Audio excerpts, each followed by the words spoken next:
Não desesperem, queridos irmãos, mas vamos voltar ao mesmo texto da semana passada. Mas atenção, já estamos a lê-lo de saída e eu já vou explicar um pouco melhor, porque apesar de irmos ler o mesmo texto que lemos nos últimos 3 domingos, portanto é a 4ª vez que vamos ler este texto, nós não vamos ficar neste texto hoje.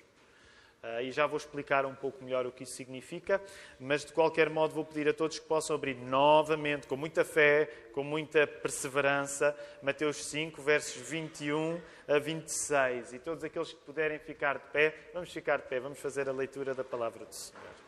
Mateus 5, 21 a 26. Se está connosco e não tem uma Bíblia, deixe-nos oferecer-lhe uma. Portanto, se está connosco e não tem, levanta a sua mão.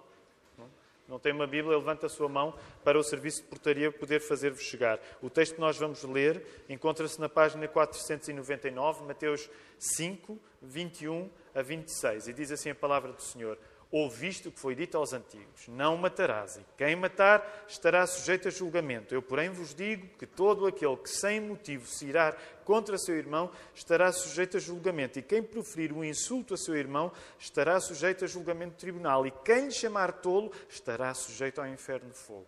Se, pois, ao trazeres ao altar a tua oferta, ali te lembrares de que teu irmão tem alguma coisa contra ti, deixa perante o altar a tua oferta, vai primeiro reconciliar-te com o teu irmão e então, voltando, faz a tua oferta. Entra em acordo sem demora com o teu adversário enquanto estás com ele a caminho, para que o adversário não te entregue ao juiz, o juiz oficial de justiça, e sejas recolhido à prisão.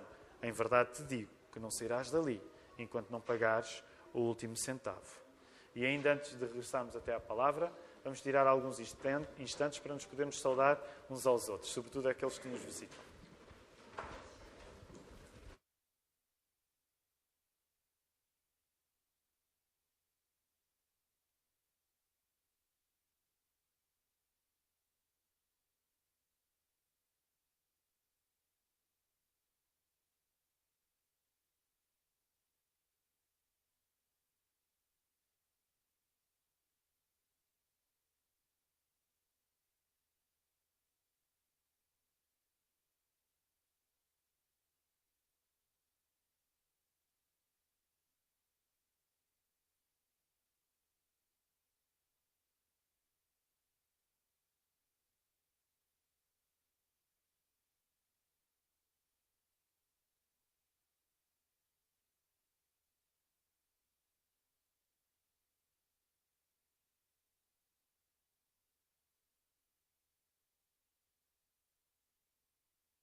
Fazer o exercício que temos feito desde que começámos o Sermão do Monte. Nós desafiamos a que possamos recitar para a esquerda, não é? Agora sim? Não? Para a esquerda. Agora sim. Então, desde que começámos a estudar o Sermão do Monte, que temos insistido na ideia e na bênção que é podermos memorizar algumas partes das Escrituras. E então colocámos este desafio à Igreja. Eu sei que agora tornou-se quase um ritual durante esta série de mensagens, mas, por exemplo, alguns podem se lembrar que aqui há 3 anos, em 2015, creio eu, sim, em 2015, quando estávamos a estudar Êxodo, também tínhamos um ritual parecido em que recitávamos o quê? Lembram-se? Já se esqueceram? Os 10 mandamentos. O Eduardo estava bem recordado. Ainda se lembram dos 10 mandamentos de cor?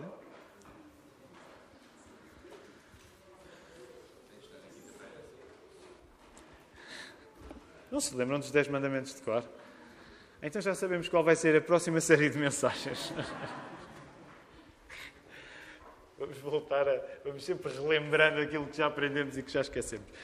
Mas então, bem, como o Marco estava a dizer, para quem está a memorizar o catecismo, que é um exercício que costumamos fazer na reunião de oração de quinta-feira, aí ele está memorizado. Mas não esqueçam os 10 mandamentos, é sempre útil. Vamos então, o Ricardo fez aqui uma apresentação flash do Sermão do Monte das Beatitudes, e então, apenas para relembrar aqueles que estariam menos recordados, mas vamos passar a recitar, ok? As bem-aventuranças. E lembrem-se, eu sei que muitas vezes pode parecer estranho igrejas evangélicas a recitar coisas, isso faz-nos lembrar, eu julgava que isso era só na Igreja Católica Romana. O nosso intuito é colocar estas palavras no coração.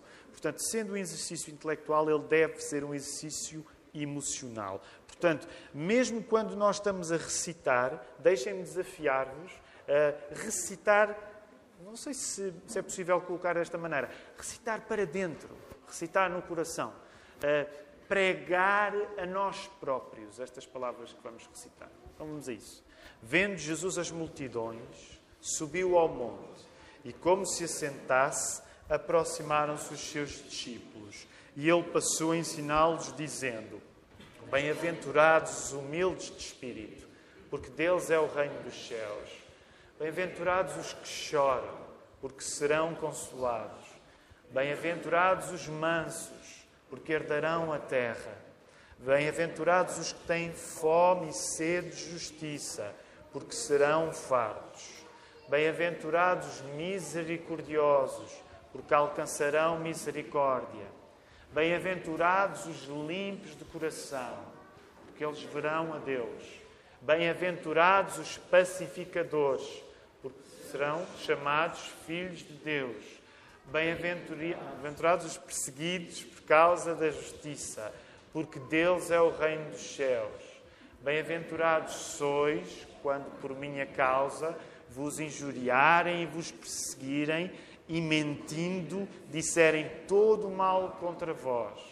Regozijai-vos e exultai, porque é grande o vosso galardão nos céus, pois assim perseguiram aos profetas que viveram antes de vós. Amém. Amém. Possamos repetir estas palavras ao longo da semana e que elas possam trazer a vida à nossa alma que nós precisamos. Como eu tinha comentado na semana passada, quando vos pregava o último sermão, havia a possibilidade de muitas perguntas surgirem da expansão que Jesus faz do 6º mandamento, não matarás, que está nesta secção que nós acabámos de ler, em Mateus 5, 21 e 26. Eu disse-vos a semana passada de que há muitas perguntas que podem surgir pelo facto de Jesus estar a pegar no resumo que é o 6º mandamento, resumo no sentido em que o pior que tu podes fazer com a indiferença, com o ódio ou com o ressentimento em relação a alguém, o pior que podes fazer é matar essa pessoa. E nesse sentido, os 10 mandamentos abreviam em 10 algumas das piores coisas que nós podemos fazer com coisas más dentro do nosso coração. Só que o negócio de Jesus no Sermão do Monte é lembrar alguns dos mandamentos e expandi-los. Porquê?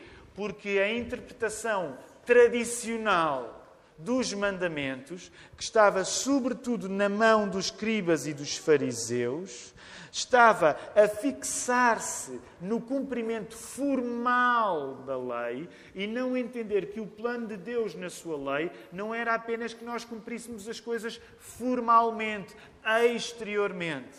É óbvio que é preciso cumprir a lei de Deus formalmente e exteriormente.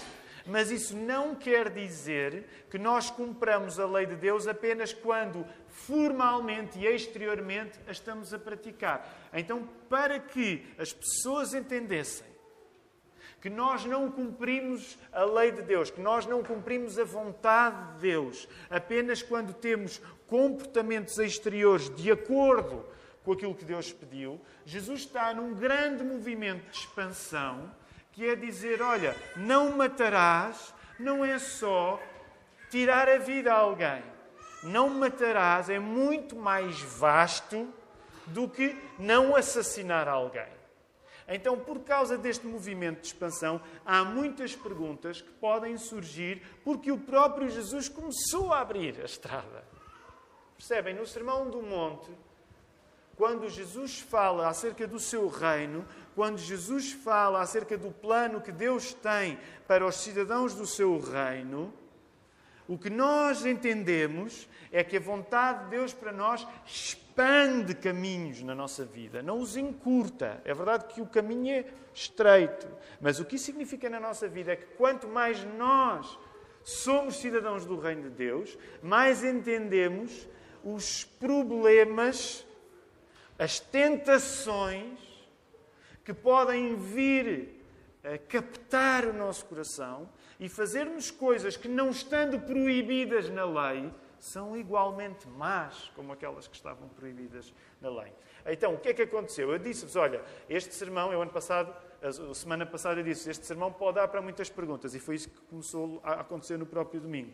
Logo no próprio domingo passado, alguns começaram a colocar questões e durante a semana outros continuaram a colocar questões. Na reunião de quinta-feira falámos ainda mais sobre perguntas que alguns de nós trazíamos e até na internet, porque quando espalhamos o sermão na internet, ele ganha uma vida também específica nas redes digitais.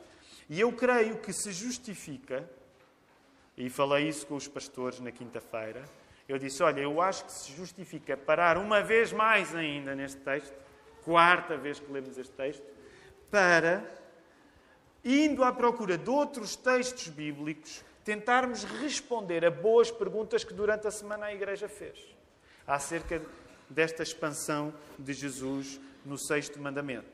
Também é assim que o povo do reino de Jesus vive. Se nós, ao lermos a palavra, sentimos que a palavra nos traz perguntas, nós devemos continuar na palavra à procura de respostas. Concordam comigo? Se nós, quando lemos a palavra, como por exemplo estes versos, nós sentimos, epá, isto deixa-me mais perguntas. O que é que devemos fazer?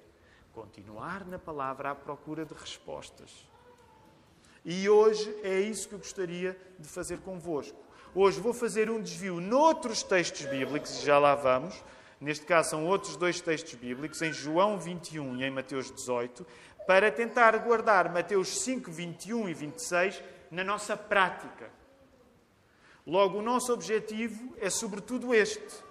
Vamos deixar que o próprio exemplo de Jesus, numa circunstância diferente da do Sermão do Monte, mostre como é que se coloca na prática o que ele está aqui a pregar no Sermão do Monte, acerca da importância da amizade e da reconciliação como valores do Reino de Deus. Deixem-me voltar a repetir o plano para hoje. Nós vamos procurar no próprio exemplo de Jesus, em circunstâncias na vida de Jesus que são diferentes desta circunstância que ele estava a pregar o Sermão do Monte, vamos procurar nessas circunstâncias um exemplo prático de como se vive a amizade e a reconciliação que ele nos está a recomendar em Mateus 5. E sabem, deixem-me dizer-vos, essa é uma das coisas maravilhosas de ler a Bíblia. É que quanto mais nós lemos a Bíblia, o Espírito Santo começa a fazer-nos cruzar as coisas. E nós percebemos que este livro tão vasto, de 66 livros, esta biblioteca, ela, quando conduzidos pelo Espírito Santo, ela vai nos colocar a ir a outros lugares. O Espírito Santo vai mexer no nosso discernimento para compreender. Então deixem-me dizer, pode até parecer de facto quase, deixem-me dizer assim, de modo bem pentecostal. Eu estava a preparar-me para planear um sermão, de facto. Mas as perguntas da comunidade fizeram-me sentir que, espera aí, talvez valha a pena fazer aqui uma paragem e ir a outros textos para responder. Isto não quer dizer que eu tomei esta decisão a caminho da igreja, ok? Eu preparei outro sermão. Bem, podia ser. Se calhar vai haver um dia que isso vai acontecer e eu vou dar mesmo uma de pregador pentecostal e dizer, Deus disse-me para mandar aquele sermão fora e hoje vou pregar-vos outro. Por enquanto, eu creio que não aconteceu. Nos últimos tempos nunca aconteceu assim. Mas o que aconteceu foi parecido. Foi a maneira mais pentecostal que um batista consegue. Foi a meio da semana. Os batistas precisam muito tempo para ouvir Deus a falar. O pentecostal ouve na hora, logo. Nós, batistas, a coisa, somos um bocado maus de ouvidos. Então Deus precisa de dias a dizer, Tiago, nós somos um bocado lentos. Mas pronto, o meu plano é esse. Agora, e por causa disso eu vou convidar todos a podermos ir a João 21. E sabem, o texto é grande, porque eu vou ler, querer tudo. E eu não me quero espalhar muito com o tempo, e é fácil espalhar-me com o tempo. Os sermões andam todos agora nos 50 minutos. E eu gostaria que fosse menos. Mas também não vos vou fazer promessas que não sei se posso cumprir. Portanto, mais vale vocês estarem preparados para um esforço do que terem de fazer um esforço para o qual não estavam preparados. E sabem, deixem-me só começar por dizer uma coisa muito simples. João 21 é um texto que eu amo. Aqui há uns anos, valentes, eu ainda era jovem, como os jovens agora não querem admitir que eu possa ter sido, não é? Mas eu era jovem e lembro uma vez, o pastor Teo Cavaco, o meu tio, curiosamente jantei com o meu tio, o pastor Teo Cavaco foi pastor de alguns de nós, daqueles que passaram por Moscavide. E na sexta-feira jantei com ele é meu tio, é irmão do meu pai, e uma vez ouviu pregar um texto sobre João 21, e eu teria para aí 18 anos, e eu amo João 21. Okay? Ainda por cima há sempre aquela ironia, João 21, em Portugal é uma coisa importante, sabem? É uma avenida. Mas sabem, não é por causa da avenida. Sabem quem era João 21? Eu faço sempre esta pergunta, eu já terei feito no passado. Sabem quem era João 21? Foi o único Papa português. Atenção, calma. Nós não somos católicos romanos, mas de facto tivemos um Papa que foi português. Os irmãos do Brasil sabiam isso? Quando vão ali na Avenida João 21, porque é uma avenida em Lisboa, é por causa do João 21 que foi um Papa e era português. Agora, João 21, eu estou a falar Evangelho de João capítulo 21. E como é um texto que eu amo tanto, vocês não vão levar a mal, mas eu vou lê-lo todo. Porque é um texto maravilhoso. Diz assim, João 21. Depois disto, tornou Jesus a manifestar-se aos discípulos junto do mar de Tiberíades. E foi assim que ele se manifestou. E estavam juntos Simão Pedro, Tomé, chamado Dídimo, Natanael, que era de Caná da Galileia, os filhos de Zebedeu e mais 2 dos seus discípulos. E disse-lhes Simão Pedro, vou pescar. Disseram-lhe os outros, também nós vamos contigo. E saíram, entraram num barco e naquela noite nada apanharam. Mas ao clarear da madrugada, estava Jesus na praia. Todavia os discípulos não reconheceram que era ele. Perguntou-lhe Jesus, filhos, tendes aí alguma coisa de comer? E responderam-lhe, não. Então lhes disse, lançai a rede à direita do barco e achareis. E assim fizeram, e já não podiam puxar a rede, tão grande era a quantidade de peixes. E aquele discípulo a quem Jesus amava disse a Pedro, é o Senhor. Simão Pedro, ouvindo que era o Senhor, cingiu-se com a sua veste, porque se havia despido, e lançou-se ao mar. Mas os outros discípulos vieram no barquinho, puxando a rede com os peixes, porque não estavam distantes da terra, senão quase 200 côvados. Eu vou fazer aqui uma interrupção, e este é aquele sermão que pode levar muito tempo, porque dá-me para querer começar a assinalar algumas coisas. Mas são coisas que eu não escrevi no sermão, mas quero... Isto é seguir à ressurreição. Percebam o que é que está aqui a acontecer. Esta é mais uma das aparições de Jesus depois da ressurreição. Percebam que uma coisa interessante é que a aparência de Jesus não corresponde inteiramente a como ele era antes. Porquê? Porque ele já está no seu corpo glorificado e acreditamos que isso pudesse até trazer alguma diferença anatómica. Não teorizamos muito sobre isso, mas é também aquilo que explica que frequentemente Jesus não fosse reconhecido. Agora percebam o que é que aqueles discípulos estão a fazer, eles estão a pescar. O que é que vocês já perceberam aí no versículo 7, quando João trata-se a si mesmo como o discípulo que Jesus amava, e deixem-me dizer, não é arrogância. Se tu te tratares a ti próprio como eu sou a pessoa que Jesus ama, é uma maneira maravilhosa de tratares a ti próprio. Sabes porquê? Porque se tu confessares Jesus, tu podes ter a certeza que Ele te ama. Concordam comigo? Vocês alguma vez já se trataram, eu sou o Tiago e sou aquele a quem Jesus ama? Vocês podem. Eu sei que pode criar um momento caricato, mas a vossa vida também precisa de alguns momentos caricatos. Então, reparem, João topa que é Jesus. Vocês já repararam na atitude de Pedro? Qual é a atitude de Pedro? Eu não vou pregar sobre isto, mas quero que percebam isto. Qual é a atitude de Pedro aqui, quando ele topa que é Jesus? O que é que ele faz? Ele veste. O que é que vocês entendem de Pedro, sendo que isto foi depois da ressurreição? Acham que Pedro corre para Jesus? Como é que Pedro se sente em relação a Jesus? O que é que Pedro tinha feito com Jesus? Percebem? Percebem aquilo que está no coração de Pedro nesta hora? Vocês já ficaram de mal com alguém porque fizeram uma grande asneira e essa pessoa aparece e a vossa vontade não é propriamente correr para essa pessoa? É mais ou menos isto que está aqui a acontecer. Okay? Pedro, que era aquele que dizia as grandes frases, as grandes afirmações, foi aquele que com grandes afirmações traiu Jesus quantas vezes? 3 vezes. Jesus aparece, João, muito mais, uau, é o Senhor, e Pedro veste-se. Percebam o que está aqui a acontecer. O texto continua. Ao saltarem a terra, viram ali umas brasas em cima dos peixes e havia também pão. Disse-lhe Jesus, trazei alguns dos peixes que acabaste de apanhar. E Simão Pedro entrou no barco e arrastou a rede para a terra, cheia de 153 grandes peixes. 153 grandes peixes. E não obstante serem tantos, a rede não se rompeu. Disse-lhe Jesus, vinde, comei. Nenhum dos discípulos ousava perguntar-lhe, quem és tu? Porque sabiam quem era o Senhor. Outra à parte. Reparem que o tipo de convívio que os discípulos têm com Jesus depois da ressurreição não é o tipo de convívio que eles tinham antes. Há um temor. Há um temor. Os discípulos já toparam que é Jesus, mas nem sequer são capazes de voltar à conversa de uma maneira normal. Okay? Percebam o espírito desta passagem. Percebam o espírito deste texto. Veio Jesus, tomou o pão e lhes deu, e de igual modo o peixe. E já era esta a terceira vez que Jesus se manifestava aos discípulos, depois de ressuscitado dentre os mortos. E agora a parte fundamental da aplicação do nosso sermão hoje. Depois de terem comido, perguntou Jesus a Simão Pedro, Simão, filho de João, amas-me mais do que a estes outros? E ele respondeu, sim, Senhor, tu sabes que te amo. E ele disse, apascenta os meus cordeiros. E tornou a perguntar-lhe pela segunda vez, Simão, filho de João, tu me amas? E ele lhe respondeu, sim, Senhor, tu sabes que te amo.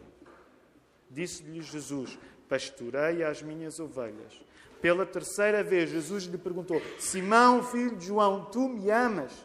E Pedro entristeceu-se, por ele lhe ter dito pela terceira vez, tu me amas.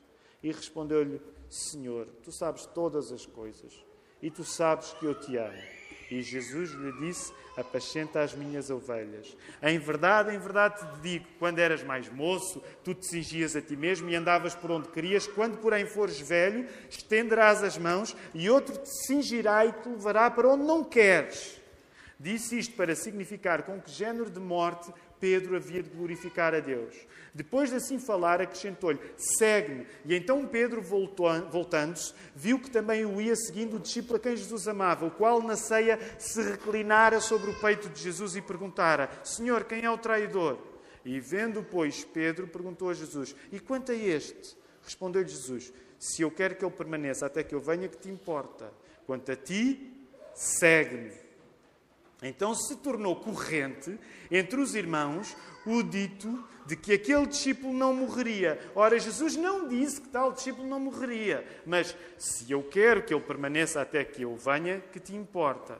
Este é o discípulo que dá testemunho a respeito destas coisas e que as escreveu e sabemos que o seu testemunho é verdadeiro. Há, porém, ainda muitas outras coisas que Jesus fez. Se todas elas fossem relatadas por uma, creio eu que nem no mundo inteiro caberiam os livros que seriam escritos. E assim termina o Evangelho de João. Deixem-me dizer, numa análise puramente literária, mesmo para alguém que não seja crente, isto é um final incrível da história. Okay? Isto é um final incrível da história. Isto é uma cena final maravilhosa. E eu espero... Nós às vezes estamos tão habituados a ler a Bíblia que não percebemos a beleza da Bíblia. Este é um final maravilhoso, a maneira como as coisas estão a acontecer aqui. Agora, o meu objetivo ao ler este João 21 inteiro é precisamente para que nós voltemos à questão que falámos a semana passada. Nós concluímos a semana passada que Jesus, quando expande o não matarás, ele está a dizer, não matar significa que tu procuras ser amigo dos outros, não matar significa que tu procuras reconciliar-te com os outros. Lembram-se disso? Ok. Então, 3 coisas que, partindo desse resumo, nós podemos encontrar neste texto que acabamos de ler em João 21. Já pensem nisto. Depois de Jesus ter ensinado os seus discípulos estes valores, este foi um episódio onde, na prática, ele teve de fazer aquilo que pregou. Já pensaram nisso? Jesus está a fazer, em João 21, está a fazer aquilo que pregou em Mateus 5, 21 a 26. Porquê? Porque, como dá para topar, como dá para entender, A última grande ação relevante da vida de Pedro em relação a Jesus tinha sido o quê? Tinha sido um gesto de amizade? Não, tinha sido um gesto de traição. E Jesus está a ir ter com Pedro, de certa maneira, podemos dizer assim, resolver a coisa de uma vez por todas. Querem saber como é que um cristão resolve as coisas de uma vez por todas? Então aprendam como Jesus resolve as coisas de uma vez por todas quando há um problema na amizade. Porque é isto que está aqui a acontecer em João 21. E há 3 coisas que eu quero partilhar convosco a partir deste texto. Primeira, ser amigo e procurar a reconciliação à moda de Jesus e do seu reino implica não relativizar o mal. Vou voltar a repetir. Quando tu és amigo e te queres reconciliar à moda de Jesus, porque segues Jesus, uma das coisas que tu não podes fazer é relativizar o mal. João 21 dá-nos um exemplo de que a reconciliação pede sempre uma valorização da ofensa para que ela possa ser realmente perdoada. Jesus teve de correr o risco de colocar algum sofrimento em Pedro, repetindo 3 vezes a pergunta: amas-me? Para que pudesse perdoá-lo a sério. Logo, eu quero te dizer, perdoar não é relativizar ou apequenar a ofensa que tu foste vítima. Quem confundir perdoar com relativizar o mal, não terá um perdão real, nem poderá usufruir o futuro que somente o perdão pode trazer. Logo, eu quero dizer-te esta manhã, coloca os teus olhos no verso 17. De João 21. Vê o que é que está a acontecer no coração de Pedro nessa hora. O verso 17 diz-te que quando Jesus intervém para ir resolver o assunto com Pedro, há uma altura em que Pedro está triste. Já pensaste nisso? Pedro está triste. 3ª vez que Jesus está a perguntar se ele o ama. Isso deixa o coração de Pedro no chão. Mas a tristeza que pode existir num processo de amizade e reconciliação faz parte da solução e não do problema. Eu quero te dizer isso.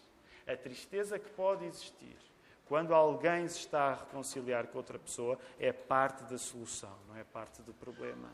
Muitas vezes nós temos tomado a amizade e a reconciliação como aquilo que só pode acontecer desde que não haja tristeza envolvida.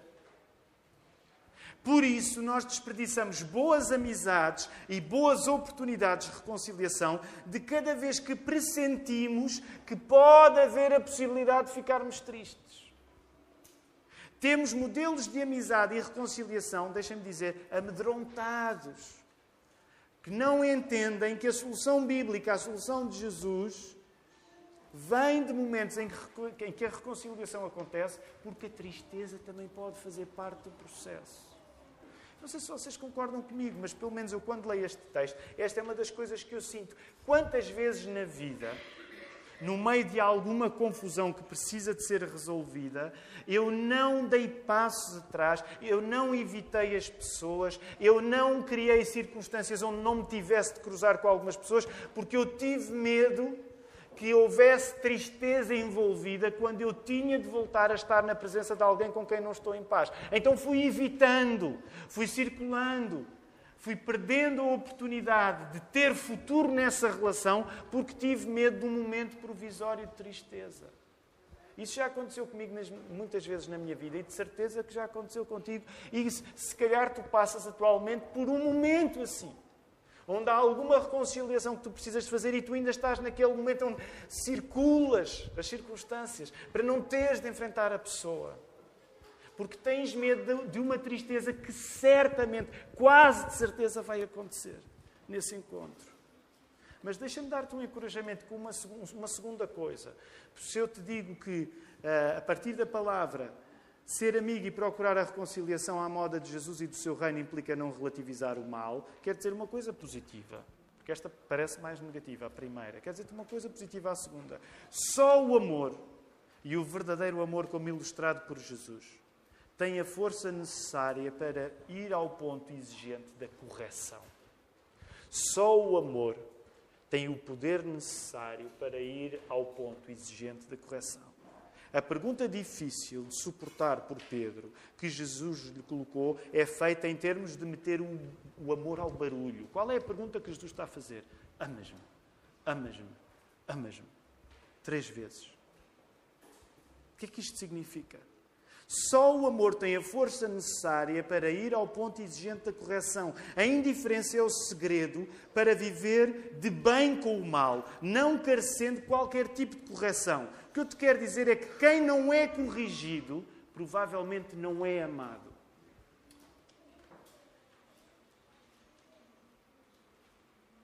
Para pais é fácil logo pensar isto no exemplo dos nossos filhos. Eu quero animar os pais. Pais que não corrigem os filhos, e quero dizer isto de uma maneira animadora, mas pais que não corrigem os filhos são pais que não amam os seus filhos. É isso que a Bíblia nos explica, porque Deus corrige aqueles a quem ama. Mesma coisa agora, já falámos nisso a semana passada, quero reforçar, a nível de amizades. Se tu tens amizades, vira para as tuas amizades, pensa nas amizades que tu tens como amizades exemplares. Qual o grau que essas amizades têm de poder-te corrigir? Com que frequência isso acontece? Tu tendes a separar o amor do confronto. Deixa que o amor te dê a coragem para dares mais aos teus amigos e deixa que o amor seja aquilo que permite que os teus amigos te deem mais também a ti, mesmo que seja em forma de correção. Eu já dei este exemplo no outro sermão e vou voltar a dá-lo agora. Um dos livros devocionais que eu estou a fazer, do pastor Tim Keller, no livro dos Provérbios, volta e meia dá desafios.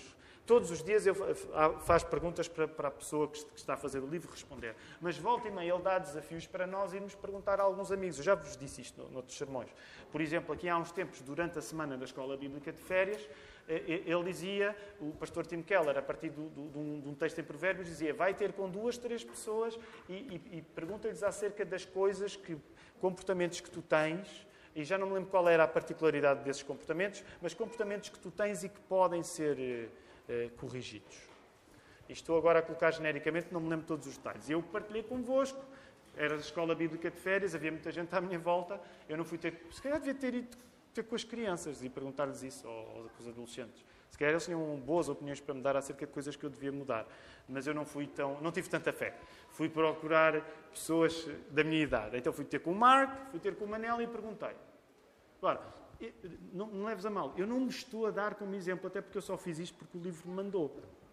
Mas o que eu te estou a dizer é que o padrão da Bíblia é um padrão de amizade que, se tu tens confiança com alguém, tu confias nessa pessoa ao ponto mais exigente que a amizade pode significar, que é essa pessoa deve ter oportunidade para te corrigir. E vocês concordam comigo que hoje, em grande parte, nós somos tentados a tomar a amizade como um espaço onde ninguém nos corrige.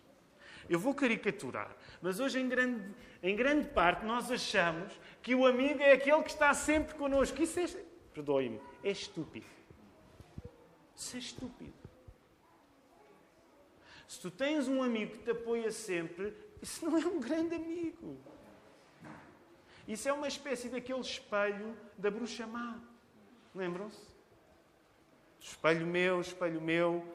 Mas por acaso esse espelho era... Não faz muito sentido. O espelho dizia-lhe a verdade, não era? Ela ficava zangada. Portanto, não funciona. Aqui não funciona. Mas faz-te conta que é um espelho da bruxa má estragado, não é? Porque a bruxa má perguntava, espelho meu, existe alguém mais belo do que eu? E eu acho que aquele espelho... Já não me lembro bem da história. O espelho ia-lhe dizendo não, mas a determinada altura há a menina que é mais bonita do que ele, não é? Portanto, a questão é, se tu tens amigos que valorizas muito a amizade deles porque eles estão sempre a favor de ti, então é sinal que tu arranjaste um espelho que te diz, espelho meu, há alguém mais bonito do que eu, e arranjaste um amigo que diz, não, tu és o mais bonito de todos. E esse não é o modelo de Jesus.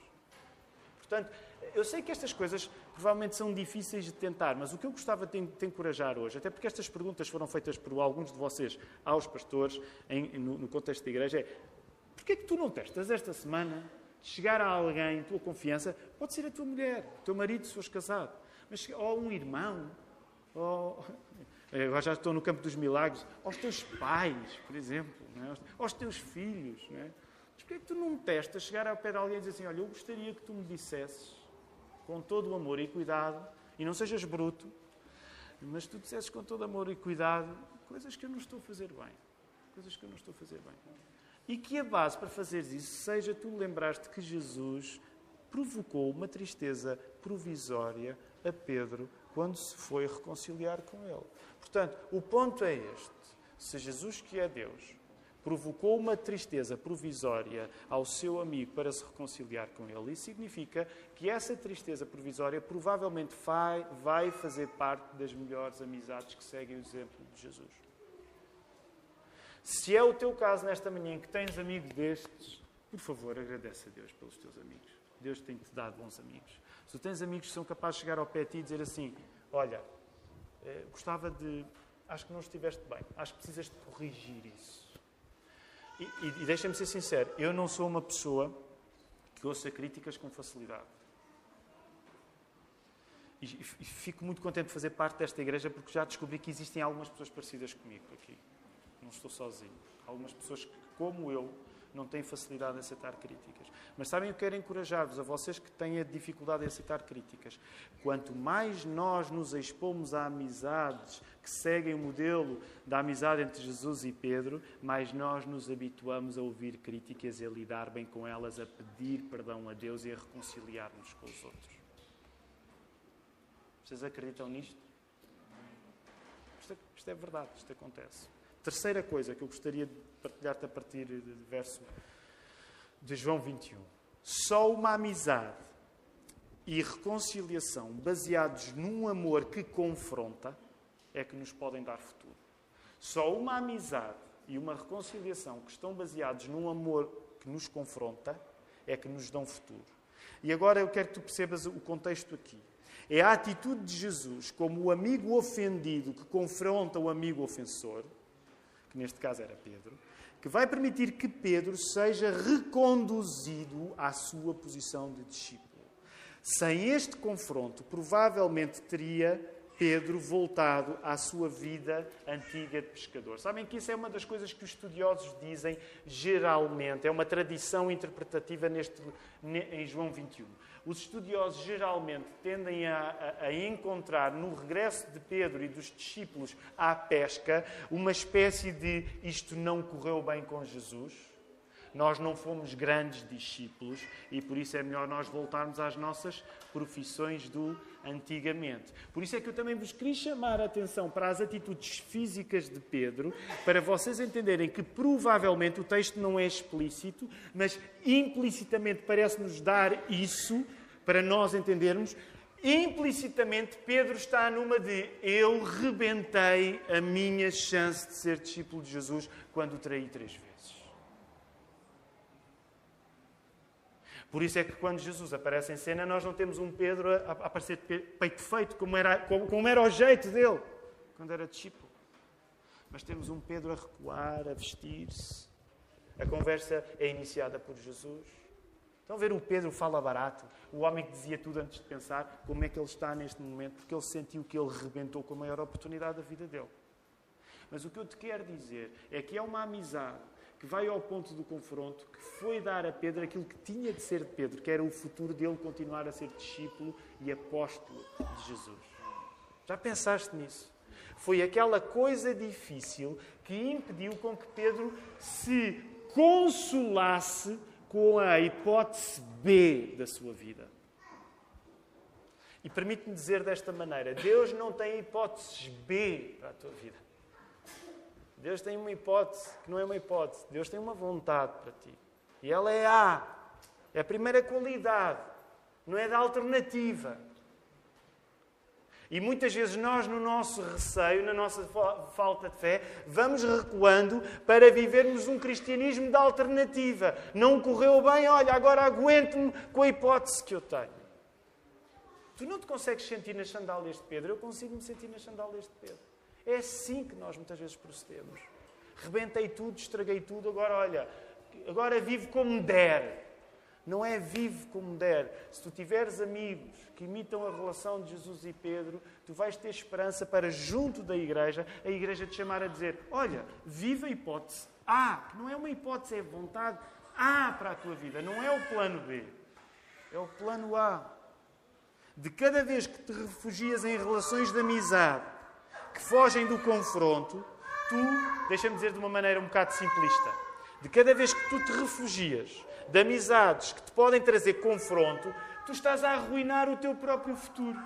Tu estás a ficar com planos Bs para a tua vida porque tens medo do sofrimento provisório e da tristeza que podem existir de cada vez que alguém te vem corrigir. Mas o que eu te quero dizer é que cada vez que alguém te vem corrigir, se o fizer por causa de Jesus, tu estás no plano A de Jesus, não estás no plano B. Porque o confronto em amor é o que dá futuro. E menos do que isso é ficar no mesmo lugar de distância de Deus, que de certo modo, e eu quero pesar bem as palavras que vou dizer, mas quando tu foges de um amor que te confronta, tu ficas num lugar de distância de Deus, que é o princípio do inferno. Epá, que radical! Quando tu foges de um amor que te confronta, tu ficas num lugar que te parece confortável, mas é um lugar onde tu ficas cada vez mais fechado em ti, e ficando fechado em ti, tu cada vez te afastas mais de Deus. E o que eu te estou a dizer, isso é o princípio do inferno. E nós acreditamos que o inferno começa aqui e que depois continua para sempre. Agora vocês podem dizer, mas eu sou crente. Então, se és crente, não vivas de acordo com a lógica do inferno. Se não és crente, por muito que isto possa parecer, e é o pregador e a tática do medo, é aquilo que a palavra nos diz, nós acreditamos mesmo nisso. A pessoa vai se isolando em si mesmo. A pessoa vai evitando sofrer a um ponto em que o sofrimento é a única resposta para ela. Que a pessoa se consome no ressentimento. Quantos de nós, e estou a falar por mim, quantos de nós, em relação às dores que temos nos relacionamentos que não correram bem, é uma coisa que nos queima por dentro. E nós dedicamos àquilo e vivemos ressentidos. Deixa-me dizer que vivemos no princípio daquilo que o inferno é. Alienados em nós próprios, entregues à nossa dor, amargos, incapazes de ver qualquer chance de salvação. O inferno é assim. O inferno é assim. A morte de Jesus na cruz é a marca da maior amizade que em amor nos confronta. Olha para a cruz. Ela não vai fazer nada por ti, esta em particular. Mas a morte, o significado de Jesus morrer na cruz, foi o significado de Jesus ser teu amigo ao ponto em que te confronta. Em que Ele te diz, tu tens de resolver os teus pecados comigo. Isso é a maior amizade possível. Por isso é que Jesus veio dizer, não há maior amor do que aquele que dá a sua vida pelos seus amigos. Jesus estava a ensinar-nos acerca da amizade. Não há maior amor. E esse amor não é só dar a vida de uma maneira onde o amigo não vai lá confrontar. O amigo vai confrontar e isso é tão sério que ele é capaz de dar a sua vida pelo outro. Por fim, quero terminar este sermão, mas uma das questões que surgiu também é, então, mas isso quer dizer, falámos logo no domingo passado com algumas pessoas eu conversei sobre isto, que é, então, mas isso quer dizer que nós temos de perdoar todas as pessoas, reconciliarmos com todas as pessoas? Como é que é? Temos de estar sempre bem com toda a gente? Vamos lá rapidamente a um texto que estivemos em novembro. Alguns de vocês vão de recordar, Mateus 18.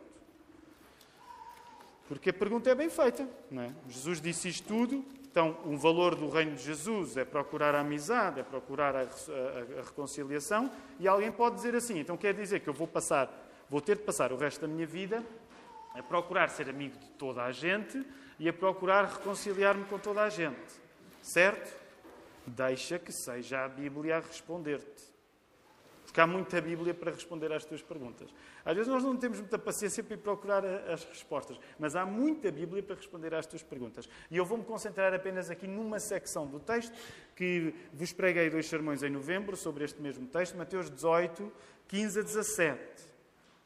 Se o teu irmão pecar contra ti, quem é que está a ensinar isto? Ok, só para ver se estamos todos acordados. Quem é que está a ensinar isto? Que evangelho é este? Onde é que o Sermão do Monte está? É no mesmo Evangelho. É a mesma pessoa, certo? É o mesmo professor daquilo que nós aprendemos. Concordam?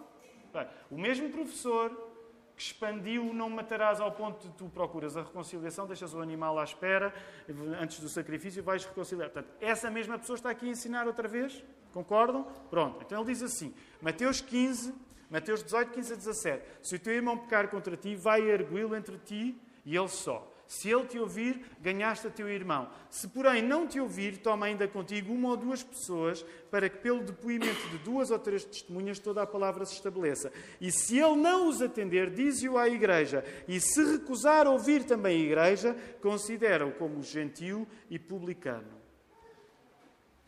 Lembram-se quando falámos sobre este texto? Estas palavras de Jesus fazem parte de uma ocasião em que, num contexto diferente do Sermão do Monte, Jesus continua a explicar como funciona o reino de Deus. O que vocês estão a ler agora não é o Sermão do Monte, mas é um conjunto de ensino de Jesus em que Jesus tem a mesma preocupação, que é explicar como é que funciona o reino de Deus. E eu vou pedir que tu folheies a tua Bíblia. Vai ao início do capítulo 18. Entre o verso 1 e o verso 5, tu tens a história de um debate sobre quem era o maior no reino dos céus. Entre o verso 6 e o verso 9, tu tens a questão do escândalo, que é não cuidar dos pequenos que pertencem ao reino. Entre o verso 10 e o verso 14, tu tens a parábola da ovelha perdida. Entre o verso 15 e o 17, até ao 20, temos o texto que nós lemos. Entre o verso 21 e o 22, tu tens um esclarecimento de quantas vezes se deve perdoar o irmão. 70 vezes 7. Entre os versos 23 e 35... tu tens a parábola do credor compassivo. O que é que isto quer dizer? Indo a caminho do final deste sermão. É preciso saber do que pode correr mal entre os que seguem Jesus para termos a noção de como o reino de Jesus funciona, corrigindo esses problemas.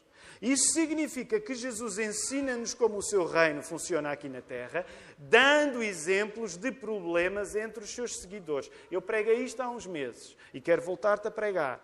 Como já disse, Jesus não tem a ilusão de pensar que o reino de Deus na Terra é a ausência de chatices. E isto aplica-se agora ao nosso assunto da amizade e da reconciliação. Frequentemente nós temos expectativas irrealistas acerca de como o reino de Deus funcionaria na perfeição. Porquê? Porque construímos as nossas expectativas para o reino de Deus longe daquilo que Jesus disse. Já preguei isto e estou a voltar a pregar. A nossa visão acerca do reino de Deus, às vezes, é tristemente mais otimista do que a visão de Jesus. Porque Jesus está aqui a pregar como o reino funciona e Ele está a dar uma série de exemplos de coisas que correm mal. Portanto, como já ouviste em novembro, tu não podes ter a pretensão de ter uma ideia do reino de Deus que é uma espécie de Disneylândia na Terra. Tu estás a ser tonto. Porque Jesus não te deu essa expectativa para tu viveres o reino de Deus assim. Ok? Agora, volta aqui. No caso da amizade e da reconciliação, tu podes às vezes construir expectativas que não foram aquelas que Jesus te deu. O que é que isto quer dizer? Acima das nossas expectativas mais otimistas acerca da amizade e da reconciliação, deve estar o modo como Jesus disse que o seu reino funcionaria. E todo este capítulo faz um circuito, deixem-me dizer, muito intenso, tendo em conta a ordem que não nos devemos relacionar com alguém que se mostra sem arrependimento diante da correção da igreja. Vimos isto no verso 17. Só neste capítulo tu encontras uma ordem de, se esta pessoa se mostrar impenitente, não te deves relacionar com ela. Deves tratá-la como publicano e gentio. Mas neste mesmo capítulo, logo a seguir, Jesus vai dizer quantas vezes é que temos que perdoar. Olha aí o versículo 22. Não te digo que até 7 vezes, mas 70 vezes 7. E logo a seguir, Jesus dá, permitam-me dizer desta maneira, quero dizer com reverência, mas Jesus dá cabo dos meus neurónios. Eu não consigo às vezes perceber. Porque logo a seguir o que é que Jesus vai dizer no verso 22? Ou melhor, no verso 35. Há pessoa que foi perdoada e que não perdoa. Olha aí, verso 35. Assim também meu Pai Celeste vos fará, se do íntimo não perdoardes cada um a seu irmão. E o que é que fará? Está no verso 34. E indignando-se, o seu Senhor os entregou aos verdugos para que lhe pagasse toda a dívida. Sabem o que é que são verdugos? Para as crianças, estamos quase a terminar, para ver se vocês estão acordados. Os mais novos, o que é que são verdugos?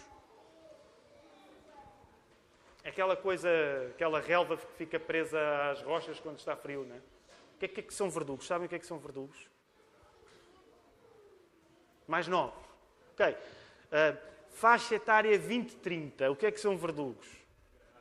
O carrasco. Eu não tinha dito 30-40. Mas o Filipe está-me a ajudar a que o sermão seja mais breve, exatamente. O verdugo é o carrasco. Então, pronto, voltem aqui e reúnam só aqui para ver se chegamos a um final. Reparem o quão difícil isto é. Isto é um bocado difícil. Se não for o Espírito Santo a ajudar, eu não vou ser ajuda nenhuma. Porque, reparem, neste capítulo Jesus diz, há casos em que se a pessoa se mostrar impenitente em relação à igreja, tu deves cortar relações com a pessoa. No mesmo contexto, ele diz, quantas vezes devemos perdoar? 70 vezes 7. No mesmo contexto, ele diz, quem não perdoa e foi perdoado, deve ser entregado, obviamente numa linguagem parabólica, deve ser entregue aos carrascos. E agora, eu não sou o Espírito Santo, mas eu gostaria que Deus nos ajudasse, para terminarmos este sermão, a explicarmos em que casos é que nós não somos obrigados a procurar a reconciliação e que casos é que nós não somos obrigados a procurar a amizade. Porque eu acho que o princípio está aqui, mesmo que possa parecer difícil.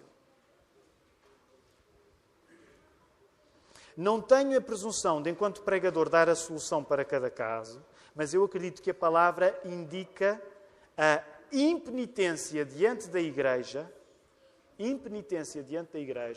a pessoa rejeita o que a igreja está a dizer, como um princípio claro de exceção em relação à procura da amizade e da reconciliação.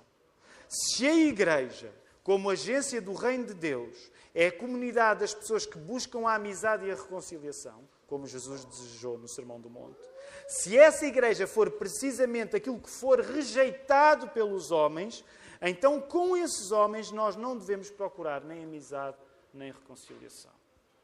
Percebem a ideia? Se a igreja, que é a comunidade da amizade e da reconciliação, fizer o que Jesus estava a dizer, a pessoa vai à procura quem ofendeu, uma vez. Depois vai, segunda, leva testemunhas. Depois, terceira, leva até a igreja. Portanto, a igreja não foi mandar um mail, um SMS rápido para resolver. A igreja persistentemente tenta resolver o assunto. E a pessoa impenitente, no sentido de dizer, não volta atrás. Então, o que Jesus está a dizer, essa pessoa deve ser tratada como publicano e gentil. Essa pessoa deve ser alguém com quem nós não nos relacionamos. Então, isto parece indicar, mesmo tendo em conta o 70 vezes 7, e todo o contexto do capítulo 18, e eu quero estar mesmo dentro da autoridade bíblica ao dizer isto, parece indicar que se a igreja é a comunidade da amizade e da reconciliação, se a igreja faz o seu papel de buscar a amizade e a reconciliação continuamente, de acordo com o que Jesus está a dizer aqui, mas se a pessoa se mostra impenitente, então o que Jesus está aqui a dizer é para valer. Então aí eu não sou obrigado a continuar a procurar a reconciliação com aquela pessoa, nem sequer sou obrigado a ser amigo daquela pessoa. Agora deixa-me dizer-te uma coisa que tu podes fazer porque Jesus não proibiu. Tu deves continuar a orar por essa pessoa. Sabem que uma das coisas custosas que acontece quando uma igreja tem de excluir alguém é isto. Há um prejuízo social nas nossas vidas que nós, na maior parte das vezes, não estamos prontos a assumir. Porquê? Porque hoje em dia a socialização é o grande sagrado das nossas vidas. Há um prejuízo social a assumir. Que não deve ser uma razão para tu deixares de orar pela pessoa e pedires continuamente para que o impenitente tenha a graça de voltar. Quero terminar. Simplificando com a figura que Jesus usou para o próprio Pedro. Se quem estiver em causa for quem deseja precisamente o oposto que Jesus desejou para Pedro, o que é que Jesus desejou para Pedro? O que é que Jesus disse a Pedro depois de cada vez de lhe perguntar, amas-me? O que é que Jesus disse? Disse, apacenta as minhas ovelhas. Se a pessoa que está em causa é uma pessoa que deseja o contrário do que Jesus desejou para Pedro, portanto não deseja o apacentar das ovelhas, mas deseja que essas ovelhas sejam descuidadas, então essa pessoa não pode ser tratada como uma ovelha, porque essa pessoa é um lobo.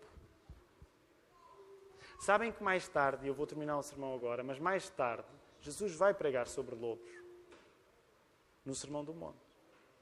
Portanto, eu não estou a dizer que é fácil separar os lobos das ovelhas e nós devemos ser muito cautelosos, muito cautelosos. Este deve ser um exercício comunitário e não apenas individual.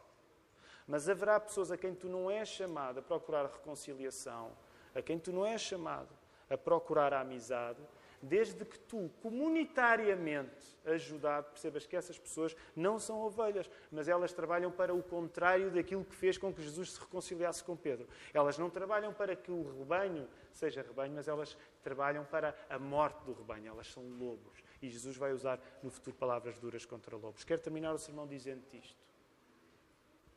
Não fujas das amizades que te trazem correção. Percebe que só há futuro quando há correção, porque o amor corrige. Por outro lado, tenha em conta que nem com todas as pessoas tu vais poder ser chamado a procurar reconciliação. Mas não te apresses nesta área. E eu quero ser sincero, muitas vezes a nossa tendência é apressar-nos na área negativa e sermos lentos na área positiva. Porque é muito mais fácil no nosso coração eu fechar as portas a alguém do que com alguém que não se mostra interessado em mim eu ir e andar uma segunda milha. Portanto, eu quero te dizer, não faças da permissão bíblica de que não tens de ser amigo de todas as pessoas e não tens de reconciliar com todas as pessoas, não faças isso uma pressa para fechar as coisas que só podes fechar quando alguém contigo em igreja concorda que essa porta é para fechar. Portanto, o que eu te diria é não feches coisas no teu coração sem consultares a igreja. Porque é esse o modelo que Jesus nos está a dar.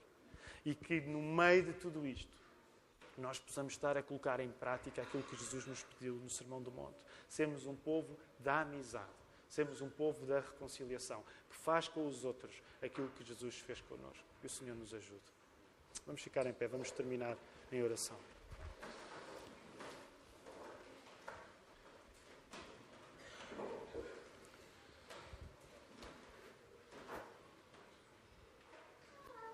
Pai do céu, obrigado por estarmos juntos uns com os outros nesta manhã, Senhor.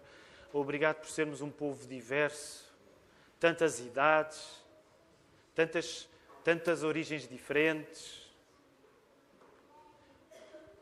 Umas pessoas com mais posses, outras com menos. Umas pessoas com mais estudos, outras com menos. Umas pessoas com mais planos, outras com menos. Umas pessoas mais aflitas, outras mais aliviadas, ó Senhor, mas o que nos junta é Jesus Cristo, Senhor.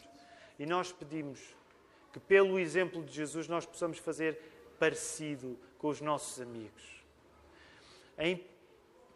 Sobretudo, ajuda-nos, dá-nos a humildade de nós sabermos ser corrigidos pelos nossos amigos, como o teu filho corrigiu Pedro. Dá-nos o cuidado para sabermos fazer isso, mas com cuidado.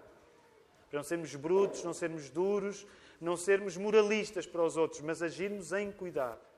Dá-nos também a capacidade de perceber que só há futuro quando o amor e a correção estão juntos. E, por outro lado, com muito cuidado, Senhor, que seja o Teu Espírito a fazer isto em nós, com o mesmo discernimento dele.